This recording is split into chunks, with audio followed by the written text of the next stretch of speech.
Solve the system x plus z equals 1, 2x plus y minus z equals negative 3, and x plus 2y minus z equals negative 1.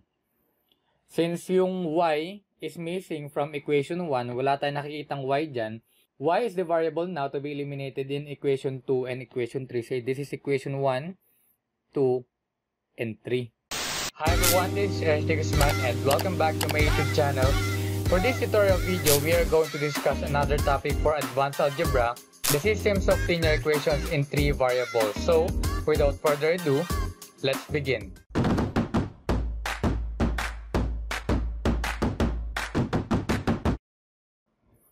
A linear equation in 3 variables x, y, and z is given by the form ax plus by plus cz equals d, where yung a, b, c, and d are real numbers that are not all equal to 0. All of the 3 variables have degree equal to 1, which is why this is called a linear equation in 3 variables. The graph of any equation in 3 variables requires a 3-dimensional coordinate system. The x-axis, y-axis, and the z-axis are each perpendicular to the other two. So, if we're going to solve the solution for linear equations in 3 variables, mahihirapan tayo kung gagamitan siya natin ng graphical method. For a 3-dimensional coordinate system, say we have a point x, y, z is equal to 2, 3, 1. So this point is found by starting at the origin, moving 2 units to the right, 3 units up, and 1 unit out toward you. So this is the graph of this solution. In 2 variables, the graph of a linear equation is a line. In 3 variables naman, however, the graph of a linear equation is a plane. A plane can be thought of as an infinite sheet of a paper. For example, when solving systems of linear equations in 3 variables, we find one of 3 possibilities. Yung one solution, no solution, and infinitely many solutions, like the types of equations natin sa linear of equations in 2 variables. So this is the graph. There are many ways to solve systems of linear equations in more than 2 variables. Isang method na nga dyan is yung combination ng elimination and ng substitution methods na siyang madidiscuss natin in this lecture video. So, other methods involving matrices which will be discussed sa next video natin. We have a procedure for solving systems of linear equations in 3 variables which can be extended to solve systems of more than 3 variables pa. So, solutions are usually given as ordered triplets of the form x, y, z like the example natin kanina, example point. Steps in solving systems of linear equations in 3 variables using elimination and substitution method. Number 1. Reduce the system of 3 equations in 3 variables to 2 equations in 2 variables by applying elimination. Number 2. Solve the resulting system of 2 linear equations in 2 variables by applying elimination or substitution. And number 3. Substitute the solutions in the second step into any of the original equations and solve for the third variable. And lastly, for number 4, check if the solution satisfies all 3 original equations. Example number 1, solve the system 2x plus y plus 8z is equal to negative 1, x minus y plus z and equals to negative 2, and 3x minus 2y minus 2z equals 2. If we observe these 3 equations, mapapansin agad natin na pwede agad nating eliminate yung y kapag pinag-add natin yung equation. Say this is equation 1, equation 2, equation 3.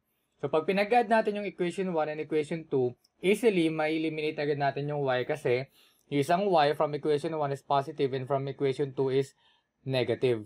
We can also eliminate y from equation 3 by adding equation 3 to either 1 and 2. Kaya lang, ang gagawin natin sa 1 is we multiply positive 2 and to sa equation 2, we multiply negative 2 naman para mag-fit dun sa equation 3. Therefore, ang magiging solution natin dito is to eliminate first the y from the system of equations. So, the result will be 2 equations in 2 variables. We have x and z. So, using the steps, step number 1 is eliminate y in equation 1 and equation 2. 2x plus y plus 8z equals negative 1.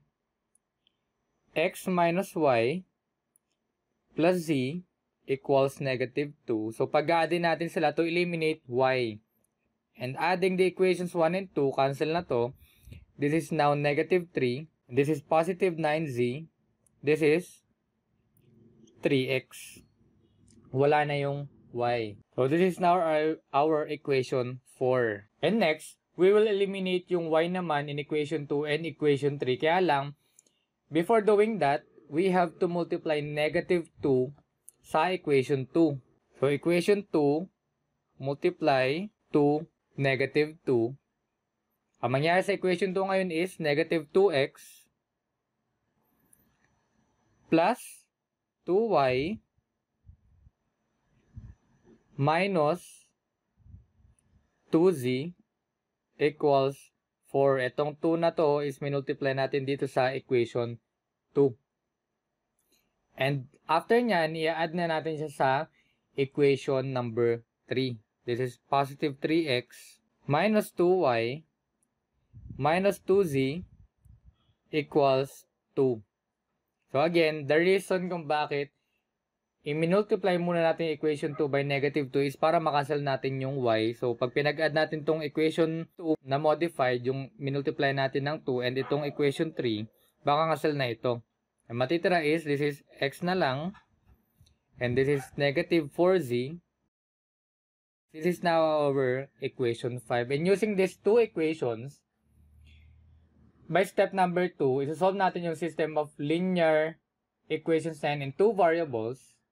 Gagamitin na lang natin is yung substitution method. So, using equation 4 and 5, by substitution method, ang gamitin natin is yung 5. This is our equation 5. And ang gagawin natin is x equals 4z positive plus 6 na. Yun yung isa-substitute natin. So, using equation 4, ang equation 4 natin is 3x plus 9z equals negative 3. And i-substitute natin yung value ng x from equation 5. Ito yan. So, this is 3 times 4z plus 6 plus 9z equals negative 3. So, we distribute. This is now 12z plus 18 plus 9z equals negative 3. Ngayon, we only have one variable, yung variable ng z. So, therefore, masasolve na natin yung kanyang value. 12z plus 9z is equal to 21z. Lipat natin yung 18 sa kabilang side of the equation, magiging negative. And negative 18 minus 3 is negative 21. Dividing both sides by 21. Cancel ito. Ang z natin now is equal to negative 1. Ito na yung ating unang value sa solution natin. Using the value of z, pwede natin masolve yung value ng x. Using either 4 or the equation 5. Ang gamitin na lang natin is yung equation 5 since ito na siya. X now is equal to 4. Ang value ng z is negative 1 plus 6. X now is equal to 4 times negative 1 is negative 4 plus 6 positive 2. This is the value for x using the solutions to the system of two equations. To solve for y naman, since alam na natin yung value ng x at saka ng z, pwede natin gamitin either of the three original equations to solve for y. So, ang gamitin na lang natin is yung equation 2. To solve for y, ang value ng x natin is 2. And solving for y, ang value ng z natin is negative 1. And this is negative 2. Solving for y now, this is negative, is equal to, lipat natin ito sa kabila, magiging negative 2. May negative 2 doon. And yung negative 1 sa kabila, magiging positive 1. Negative y is equal to negative 2 minus 2 plus 1 is negative 3. And dividing both sides by negative 1, y natin now is equal to positive 3. So, meron na tayo lahat ng values. Kaya lang, meron pa tayong step 4, which is yung kailangan nating i-check yung values na yan kung magsasatisfy ba siya doon sa 3 equations natin. Ang solution natin is 2, 3, and negative 1. This is the x, y, and z. For step number 4, i-check natin kung magsasatisfy ba siya to all the 3 original equations. For equation 1, we have 2 times 2 plus 3 plus 8 times negative 1. So, this is negative 1. 2 times 2 is 4 plus 3 plus 8 times negative 1. This is negative 8. And pag pinag-add natin lahat yan, this is equal to negative 1. So, tama yung ating solution in equation 1. We have equation 2, 2 minus 3 plus negative 1 equals negative 2. So, pag pinag-add natin yan, 2 minus 3 minus 1 is equal to negative 2. So, nasatisfy din niya yung equation 2 natin. And for the last equation, equation 3, 3 times 2, take note, sinasubstitute ko na directly yung mga values natin sa solution x, y, z. Minus 2 times 3 minus 2 times negative 1 equals 2. Again, pag pinag-add na natin siya directly, 3 times 2 is 6. 2 times 3 is 6. This is negative. Negative 2 times negative 1 is positive 2. Equals to, so cancel na tong dalawa na to. 2 equals 2. Tama again yung solution natin sa equation number 3. Therefore, this solution 2, 3, and negative 1 is correct. And this is example number 1. Example number 2. Solve the system x plus z equals 1. 2x plus y minus z equals negative 3. And x plus 2y minus z equals negative 1. Since yung y is missing from equation 1, wala tayong nakikitang y dyan, y is the variable now to be eliminated in equation 2 and equation 3. Say this is equation 1, 2, and 3. For step number 1, i-eliminate natin yung y sa equation 2 and equation 3. Kaya lang, hindi natin pwedeng i-directly add yung dalawang equation. Kailangan pa nating i-multiply by negative 2 yung equation 2. So, equation 2 multiply 2, negative 2. Ito yan. Ang mangyayari is negative 4x minus 2y plus z plus 2z equals positive 6. So, i-add natin siya sa equation 3. Ang equation 3 natin is x plus 2y minus z equals negative 1. So, adding the equations, we will get 6 minus 1 is 5. 2z minus z is positive z. This is cancel. And negative 4x plus x is negative 3x. This is our equation 4. For step number 2, isa-solve natin yung system of two equations now gamit yung equation 1. Gagamitin natin yung equation 1 and equation 4. Elimination ulit ang gagawin natin. Kaya lang, again, kailangan ulit nating i-multiply yung pangalawang equation by negative 1 para mag-fit and makancel natin yung z. So, sa equation 4 natin, we have to multiply it to negative 1. And ang mangyayari dyan dito is, this is positive 3x minus z equals negative 5. And itong equation na to ngayon, yung i-add natin sa equation 1, which is x plus z equals 1. Adding the two equations, negative 5 plus 1 is negative 4. Cancel na to. 3x plus x is 4x. Solving for x, divide both sides by 4. Cancel. X now is equal to negative 1. Solving for z naman, either of the two equations ang gagamitin natin, pwedeng equation 4 or yung equation 1, yung two variables. Substitute natin yung value ng x sa negative 1. Ang gamitin na lang natin is yung equation 1. X plus z equals 1. Ang value ng x natin is negative 1 plus z equals 1. So, ilipat natin sa kabila yung negative 1. Z now is equal to 1 plus 1 is positive 2. Alam na natin yung value ng x and alam na rin natin yung value ng z. Therefore, in step number 3, we will substitute the value of x and z into one of the original equations. And of course, sa equation 2 and equation 3 lang kasi wala namang y sa equation 1. Substituting the values, using equation 2 na lang, 2x plus y minus z equals negative 3. Ang value ng x natin is negative 1 plus y minus ang value ng z is positive 2 equals negative 3. This is negative 2 plus y minus 2 equals negative 3. Solving for y, lipat natin yung negative 2 And yung isa pang negative 2 sa kabila, y now is equal to positive 2 plus positive 2 minus 3. And this is finally equal to positive 1. So, nasolve na natin yung tatlong values. Kailangan na lang natin i-check kung magsasatisfy ba siya doon sa 3 original equations natin in step number 4. For equation 1, x is negative 1 plus 2, yung z natin equals 1. Negative 1 plus 2 is positive 1. Therefore, this is correct. Equation 2, we have 2 times negative 1 plus y is positive 1 minus 2 equals negative 3. Pag pinag-add again natin, or pag pinag-combine natin lahat itong tatlo na to, we have negative 3, and this is negative 3. So, correct. Na-satisfy ng solution yung equation number 2. For equation 3,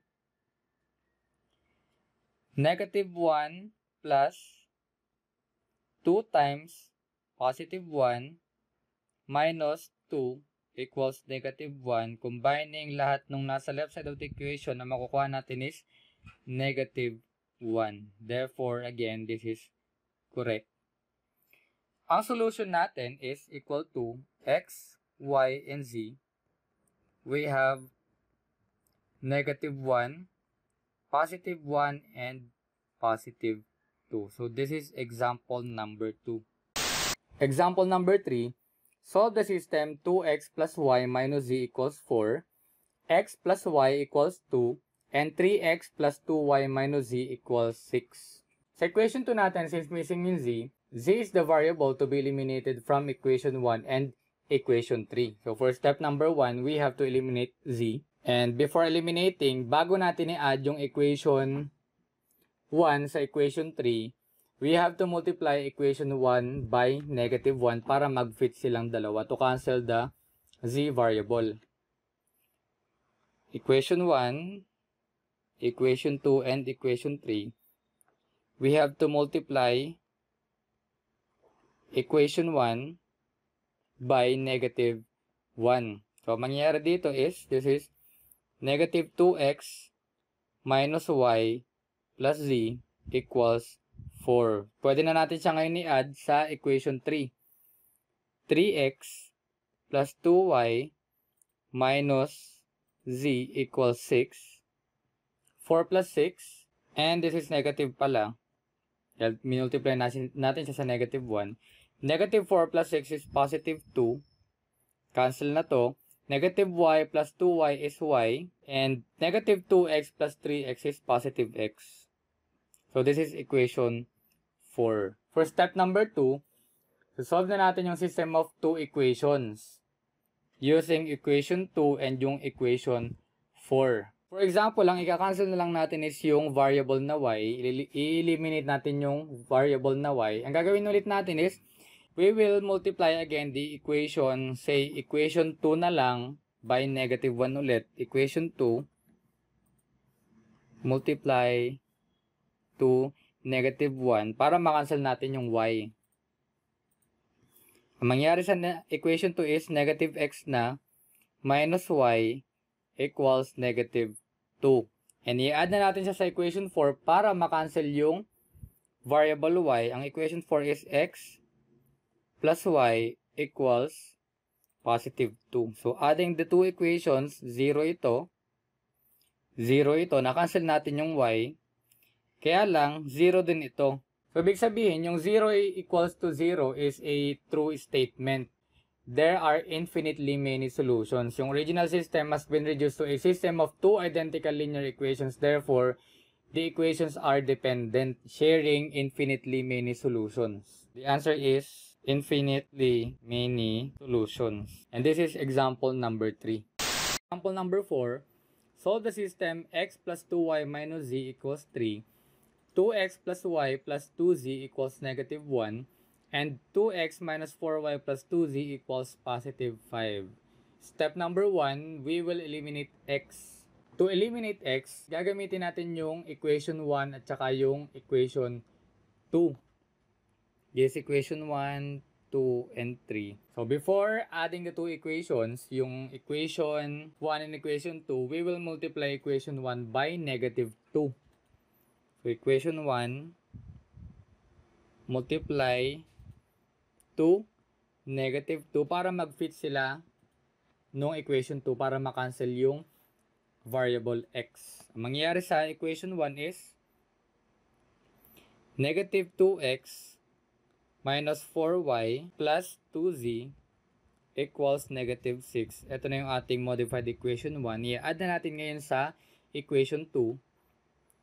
2x plus y plus 2z equals negative 1. Adding the two equations, negative 6 minus 1 is negative 7. This is 4z. Cancel na natin ito. Negative 4y plus y is negative 3y. This is now our equation 4. Using equation 2 and equation 3 naman, again, ang ini-eliminate natin na variable is yung x. So, pag pinag-add natin directly yung equation 2 and equation 3, makakancel na natin agad yung x without multiplying any numbers to either of the equations. So, equation 2 plus equation 3, 2x plus y plus 2z equals negative 1. Negative 2x minus 4y plus 2z equals 5. Adding the two equations, this is positive 4. 2z plus 2z is positive 4z. Y minus 4y is negative 3y. And cancel na yung ating x. This is equation 5. For step number 2, solve na natin yung system of two equations in two variables. So, elimination method na lang ulit ang gagawin natin. And before adding the two equations, i-multiply natin yung equation 4 by negative 1. Equation 4, multiply to negative 1. Ang mangyari is, ito yung equation 4. This is positive 3y na minus 4z equals positive 7. And i-add na natin ngayon yan sa equation 5 to eliminate variable y. Negative 3y, this is our equation 5, plus 4z equals 4. And adding the equations to cancel the y, so cancel na to. This is 7 plus 4 is 11. Negative 4z plus 4z is makakancel din. We have the statement 0 equals 11. This statement is never correct. This is a contradiction or an inconsistent statement. Therefore, there is no solution in example number 4.